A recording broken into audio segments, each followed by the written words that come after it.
Hello customers, આજે તમે માર્કેટમાં મલચંદેરીના પીસ જોયા પણ હશે અને ખરીદી પણ કરી હશે, પણ શું તમને ખબર છે કે માર્કેટમાં મલચંદેરીમાં બે પ્રકારની ક્વોલિટી અવેલેબલ હોય છે? એક છે સુરત બેઝ પોલિસ્ટર મલચંદેરી અને બીજી છે કોટન બેઝ પ્યોર મલચંદેરી. પ્યોર એટલે કે બનારસી મલચંદેરી. જો તમે પ્રેમકલામાંથી ખરીદી કરી હશે તો તમને ખબર જ છે કે પ્રેમકલામાં બનારસી મલચંદેરી જ મળે છે, કેમ કે પોલિસ્ટર તો પ્રેમકલા રાખતું જ નથી.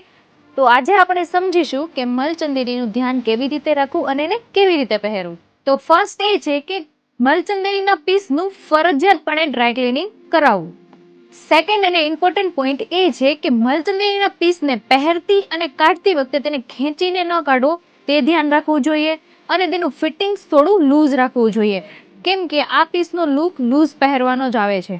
થર્ડ પોઈન્ટ એ છે કે પીસનું ફેબ્રિક એકદમ સોફ્ટ હોવાથી અને તેમાં હેન્ડવર્કનું કામ કરેલું હોવાથી પીસને વ્યવસ્થિત બેગમાં પેક કરીને રાખવો જોઈએ, જેથી તેનું વર્ક ખરાબ ન થાય અને પીસ વ્યવસ્થિત રહે. તમારે પણ આવા બનારસી મલચંદેરીની ખરીદી કરવી હોય તો વિઝિટ કરો પ્રેમકલા.